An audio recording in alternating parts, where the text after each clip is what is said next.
지난 8년간 컨설팅을 진행하면서 늘상 듣는 질문이 있다. 제가 너무 많이 매달렸는데 재회가 가능할까요? 오늘 영상에서는 이 질문에 대한 현실적인 답을 다뤄보려 한다. 시작해보자. 나는 약 8,000건의 이별 케이스를 분석했는데 이별 직후 상대에게 매달리지 않고 침착하게 대처한 경우는 거의 보질 못했다. 재회에 성공했던 고객들 역시 대부분은 처음에는 상대에게 매달렸다.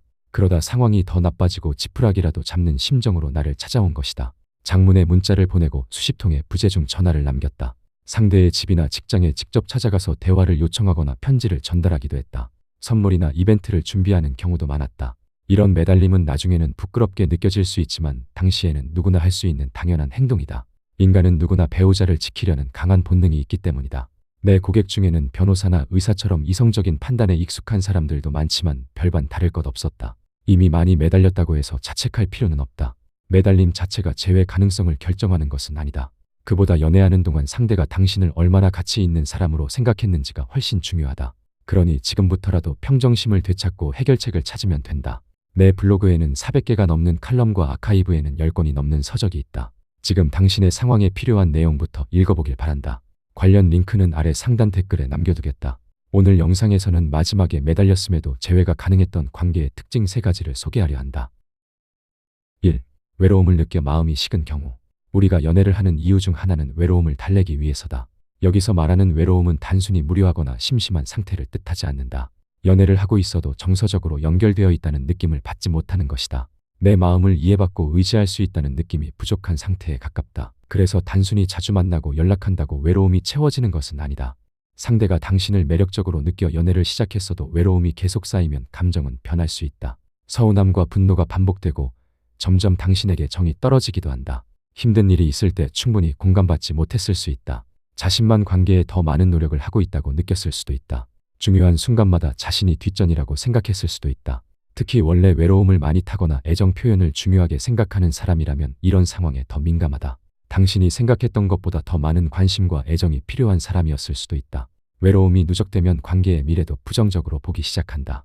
당신과 계속 만나도 외롭고 불안할 것 같다는 두려움이 생긴다. 아무리 좋아하는 부분이 있어도 이 사람과 행복하게 연애할 수 있을지 의문이 들면서 감정도 식게 된다. 이런 상태에서 당신이 매달리면 처음에는 더 단호해질 수 있다. 자신이 힘들다고 할 때는 달라지지 않았는데 이제 와서 붙잡는다고 느끼기 때문이다. 사랑한다고 말해도 이제 와서라는 생각이 먼저 들 수 있다. 계속 설득하면 자신의 감정보다 당신의 욕구만 중요하다고 생각할 수도 있다. 이별하겠다는 선택까지 존중하지 않는다고 느끼면서 더 강하게 밀어낼 수 있다. 그럼에도 나는 이런 케이스를 재회 가능성이 높은 편으로 본다. 상대가 당신에게 매력을 느끼지 못해서 떠난 것이 아니기 때문이다. 오히려 당신에게 기대감이 컸고 그것을 충분히 받지 못하면서 마음이 상한 경우에 가깝다. 별로 좋아하지 않는 사람에게는 그렇게까지 외롭지도 않다. 연락이 조금 부족해도 크게 서운하지 않고 나를 얼마나 우선하는지 계속 신경 쓰지도 않는다. 반대로 많이 좋아할수록 상대에게 원하는 것도 많아진다. 더 가까워지고 싶고 더 이해받고 싶고 자신도 그만큼 중요한 사람이기를 바란다. 그래서 외로움 때문에 이별했다는 것은 역설적으로 당신에게 가치를 크게 느꼈다는 뜻이기도 하다. 이별 당시에는 반복된 외로움과 실망이 좋아하는 감정을 눌러놓고 있는 상태다. 그래서 그 감정을 제대로 풀어주면 관계가 빠르게 회복되는 경우도 많다. 이미 많이 매달렸다면 먼저 한 발 물러서는 것이 좋다. 사랑한다는 말과 앞으로 잘하겠다는 약속은 이미 충분히 했을 것이다. 다시 연락할 때는 단순히 잘하겠다고 말해서는 안 된다. 상대가 왜 그렇게 외로웠는지를 이해하면서 당신의 진심도 함께 전달해야 한다. 예를 들어 당신은 두 사람의 미래를 위해 일에 집중했을 수 있다. 빨리 경제적으로 안정되고 싶어서 바쁘게 살았지만 상대에게는 자신이 계속 뒷전으로 밀리는 것처럼 느껴졌을 수 있다. 이럴 때 자신의 사정부터 설명하면 변명으로 들린다. 먼저 상대의 입장에서 자신이 얼마나 외로웠을지를 인정해야 한다. 그 감정을 제대로 알아주지 못했던 것에 대한 미안함도 전달해야 한다. 그 다음에 당신의 진심을 설명하면 된다. 상대를 중요하게 생각하지 않아서 소홀했던 것이 아니라는 점을 알려주는 것이다. 오히려 함께할 미래를 생각했기 때문에 일과 경제적인 준비에 몰두했지만 그 과정에서 상대의 외로움을 알아채지 못했다는 접근이다. 이렇게 해야 상대가 가지고 있던 두 가지 우려를 함께 풀 수 있다. 자신의 마음을 이해받지 못했다는 서운함과 당신에게 충분히 사랑받지 못했다는 오해다. 서운함과 미움이 많이 쌓여 있는 상태라면 상대가 어떤 부분에서 마음이 상했는지부터 깊이 생각해 봐야 한다. 그 감정을 제대로 이해한 뒤 상대에게 접근하는 것이 좋다. 처음에는 상대가 호의적으로 반응하지 않을 수도 있다. 하지만 자신의 입장만 설명하지 않고 상대가 느꼈던 감정을 이해하고 성숙하게 대화를 이어간다면 재회 가능성은 충분히 존재할 것이다. 2. 감정적으로 욱해서 이별을 통보한 경우 가까운 친구나 가족과 크게 싸우고 다시는 보지 않겠다고 생각한 적이 있을 것이다. 하지만 시간이 지나 화가 풀리면 다시 아무렇지 않게 지내기도 한다. 연인 사이에서도 비슷한 일이 생긴다. 평소에는 잘 만나고 있었는데 큰 싸움 직후 갑자기 이별을 통보할 수 있다. 자존심이 심하게 상하거나 특정 행동에 크게 실망하면서 순간적으로 관계를 끝내기도 한다. 특히 평소 감정 기복이 크거나 욱하는 성향이 강한 사람에게 자주 나타난다. 이런 사람은 이별 직후 오히려 더 단호할 수 있다. 당장은 화가 너무 많이 나 있기 때문이다. 두 사람의 관계 전체보다 자신이 받은 상처와 분노가 훨씬 크게 느껴진다. 이때 놀란 당신이 매달리면 상황은 더 악화될 수 있다. 계속 전화하고 장문의 연락을 보내면서 오해를 풀려고 하지만 상대에게 해명은 변명처럼 느껴질 뿐이다.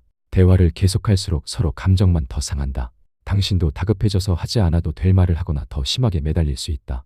그래도 감정적으로 발생한 이별은 재회 가능성이 높은 편이다. 상대가 오랫동안 고민해서 관계를 끝낸 것이 아니기 때문이다.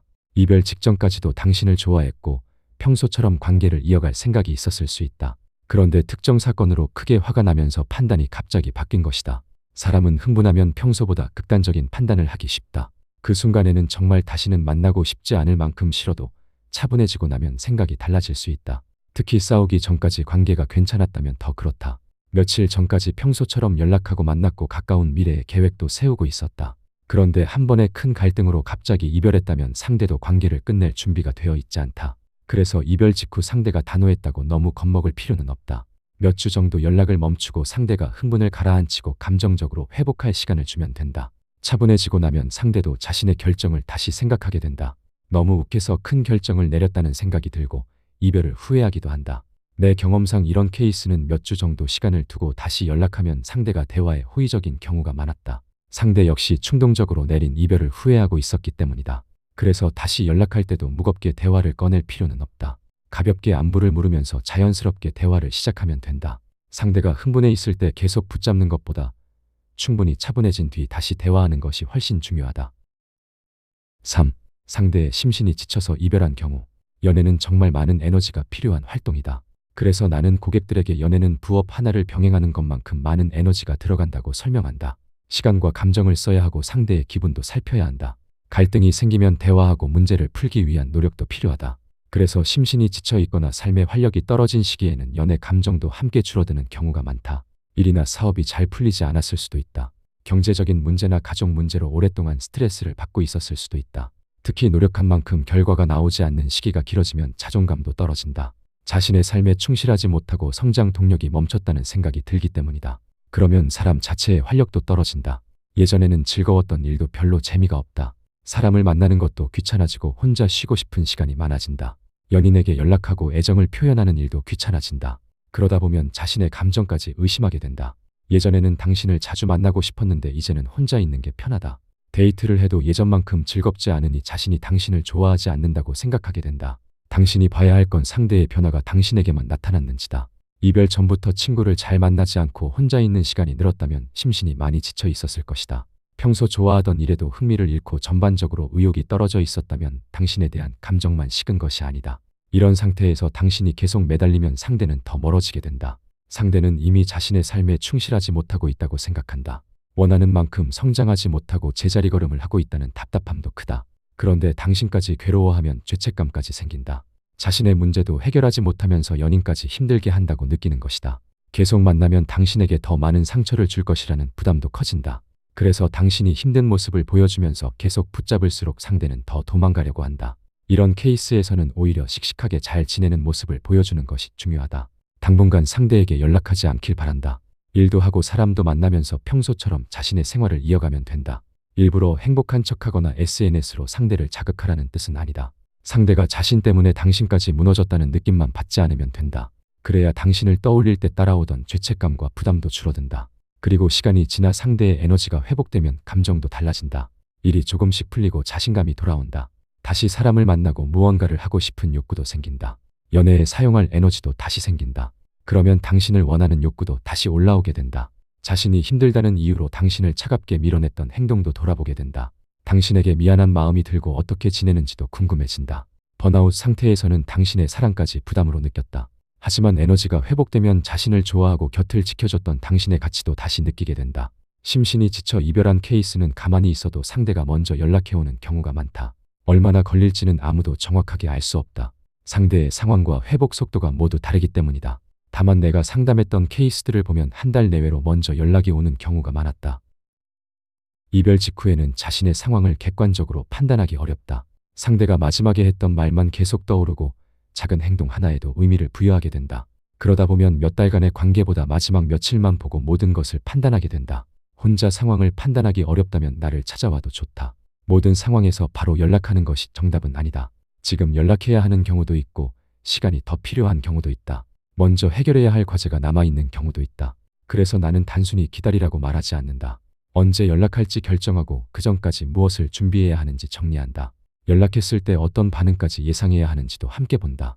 실제로 이런 과정을 거쳐 다시 재회했던 사례가 많고 재회연구소 사이트에 많은 고객 후기들이 남겨져 있다. 이별 후 사람을 가장 힘들게 만드는 것은 무엇을 해야 할지 모르는 상태로 시간을 보내는 것이다. 연락해야 할지 기다려야 할지 매일 고민하면 상대의 작은 행동에도 계속 휘둘리게 된다. 반대로 방향이 정해지면 마음도 훨씬 안정된다. 지금 해야 할 일이 무엇인지 알기 때문이다. 오늘 영상이 도움이 되었고 더 많은 영상을 원한다면 구독과 좋아요를 잊지 않길 바란다.